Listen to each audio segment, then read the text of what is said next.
चलिए जानते हैं आज देश और दुनिया की सिलेक्टेड काम की और महत्वपूर्ण 25 बड़ी खबरों को सिर्फ 10 मिनट में। पर अभी तक आपने इस वीडियो को लाइक नहीं किया है तो लाइक कर दें और इस चैनल को सब्सक्राइब भी कर लीजिए। राहुल गांधी ने एक है तो सेफ है का पोस्टर दिखाया। धारावी प्रोजेक्ट अडानी को देने पर कहा मोदी, अडानी और अमित शाह एक ही हैं, ये सेफ है।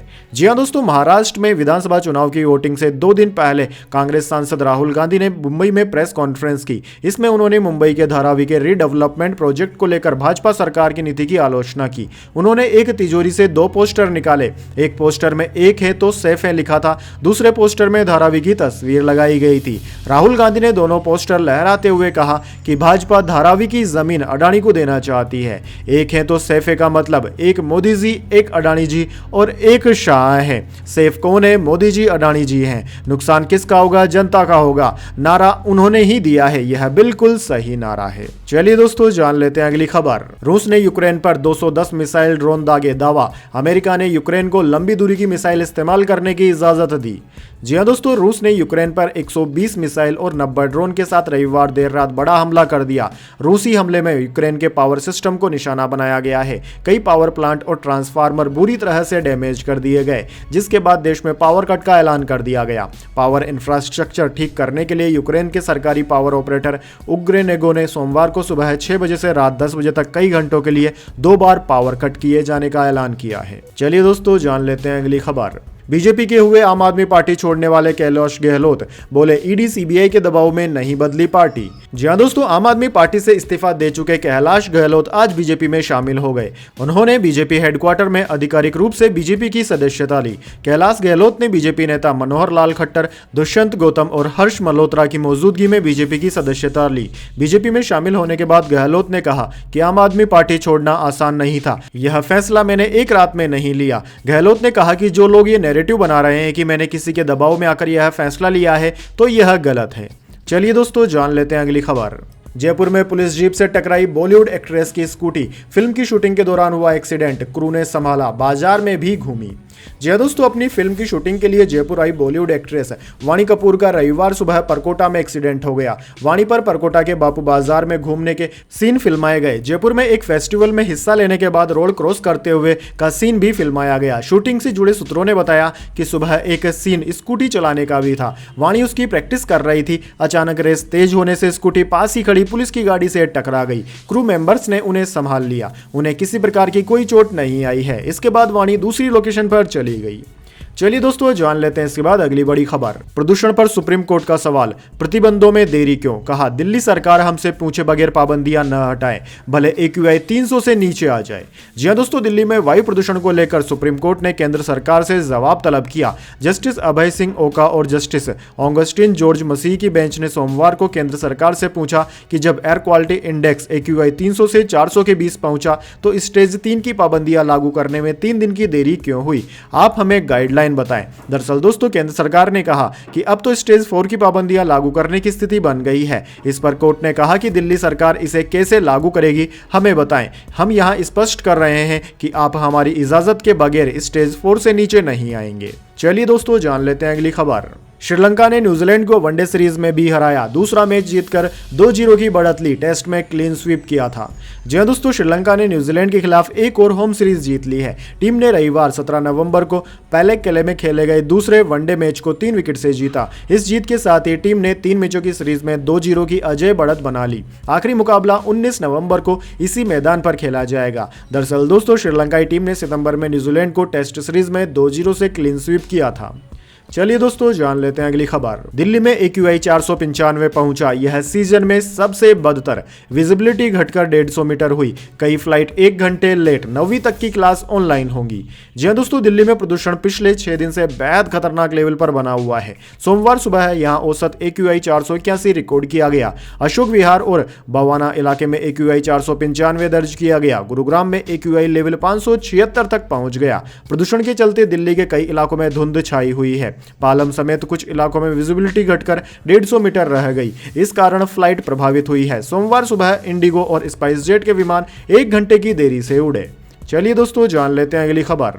G20 मीटिंग में शामिल होने प्रधानमंत्री मोदी ब्राजील पहुंचे, संस्कृत मंत्रों से स्वागत हुआ, चीनी राष्ट्रपति शी जिनपिंग से हो सकती है मुलाकात। दोस्तों ब्राजील में आज से 19वीं G20 समिट शुरू हो रही है। इसमें शामिल होने के लिए प्रधानमंत्री Narendra Modi Rio de Janeiro पहुंच चुके हैं। यहां भारतीय समुदाय के लोगों ने संस्कृत मंत्रों से उनका स्वागत किया। समिट 2 दिन 18 और 19 नवंबर तक चलेगी। इस इकोनॉमिक संगठन में 19 देश और 2 संगठन यूरोपीय यूनियन और अफ्रीकन यूनियन शामिल हैं। दोस्तों पिछली बार G20 समिट का आयोजन भारत में हुआ था। इससे पहले मोदी 2 दिन के लिए नाइजीरिया दौरे पर भी गए थे। वहां उन्हें सर्वोच्च राष्ट्रीय सम्मान the grand commander of the order of the niger से नवाजा गया। मोदी ब्राजील के बाद गुआना का दौरा करेंगे। चलिए जान लेते हैं अगली खबर।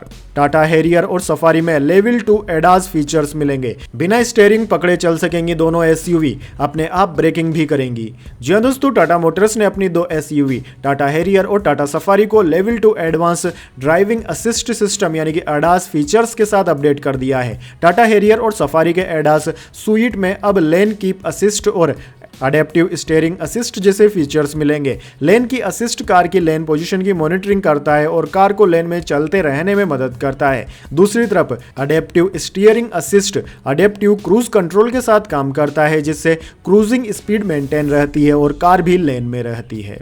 चलिए दोस्तों जान लेते हैं अगली खबर। आज सोने चांदी के दाम में आई तेजी। सोना 866 बढ़कर 74,605 पर पहुंचा। चांदी 1844 रुपए महंगी होकर 89,645 रुपए प्रति किलोग्राम पर। जी हां दोस्तों, सोने और चांदी की कीमतों में आज बड़ी बढ़त देखने को मिली है। Indian Boolean and jeweller association की वेबसाइट के अनुसार आज 10 ग्राम 24 कैरेट गोल्ड का भाव 866 रुपए बढ़कर 74,605 रुपए पर पहुंच गया। इससे पहले इसके दाम 73,739 रुपए प्रति 10 ग्राम पर थे। वहीं दोस्तों चांदी की कीमत में भी आज तेजी आई है और आज यह 1844 रुपए बढ़कर 88,947 रुपए प्रति किलोग्राम हो गई है। इससे पहले चांदी 87,103 रुपए पर थी। वहीं 23 अक्टूबर को चांदी ने 99,151 रुपए का और 30 अक्टूबर को सोने ने 89,681 रुपए का ऑल टाइम हाई भी लगाया था। चलिए दोस्तों जान लेते हैं अगली खबर। चीनी और तिब्बती परंपरा के बीच विवाद बढ़ा। दलाई लामा के उत्तराधिकारी की नियुक्ति को बिगाड़ सकता है चीन, 17 साल से कर रहा है तैयारी। जी हां दोस्तों, तिब्बतियों के सर्वोच्च आध्यात्मिक गुरु 89 वर्षीय दलाई लामा की सेहत ठीक है, लेकिन उनकी उम्र को देखते हुए उनके उत्तराधिकारी को लेकर तिब्बतियों में चिंताएं हैं। तिब्बती परंपरा में दलाई लामा तुलकुओं या प्रबुद्ध व्यक्तियों में से सबसे प्रमुख होते हैं, जो आध्यात्मिक शिक्षाओं की परंपराओं को बनाए रखने के लिए मानव रूप धारण करते हैं। तिब्बती बौद्ध धर्म में मान्यता है कि देह त्याग के बाद वे पुनर्जन्म लेते हैं और ऐसे संकेत छोड़ जाते हैं जो उनके उत्तराधिकारी को खोजने में मदद करते हैं। वर्तमान में दलाई लामा को उनके पूर्ववर्ती 13वें दलाई लामा के पुनर्जन्म के रूप में तब पहचाना गया था जब वे मात्र 2 साल के थे, लेकिन पीपुल्स रिपब्लिक ऑफ चाइना द्वारा तिब्बत पर अनाधिकृत कब्जे के चलते चिंता है कि इस बार इस प्रक्रिया में खलल आ सकता है। चलिए दोस्तों जान लेते हैं अगली खबर। मल्लिकार्जुन खड़गे बोले भाजपा और आरएसएस जहर की तरह है, ऐसे जहरीले सांपों को मार देना चाहिए। भाजपा बोली यह भड़काऊ भाषण, इलेक्शन कमीशन एक्शन ले। जी हां दोस्तों, कांग्रेस अध्यक्ष मल्लिकार्जुन खड़गे ने रविवार को भाजपा और आरएसएस की तुलना जहरीले सांप से की। उन्होंने सांगली में चुनाव प्रचार के दौरान कहा कि अगर भारत में राजनीतिक रूप से सबसे ज्यादा खतरनाक कोई चीज है तो वो है भाजपा और आरएसएस। वे जहर की तरह हैं। अगर सांप काटता है तो जिस व्यक्ति जिसे काटा गया है उसकी मौत हो जाती है। ऐसे जहरीले सांप को मार देना चाहिए। वहीं दोस्तों खड़गे के बयान पर भाजपा ने आपत्ति जताई है। चलिए जान लेते हैं अगली खबर। बिहार में कोहरे के कारण 17 ट्रेनें, 6 फ्लाइट लेट। एमपी में स्कूलों की टाइमिंग बदली। लद्दाख और कश्मीर में भी बर्फबारी।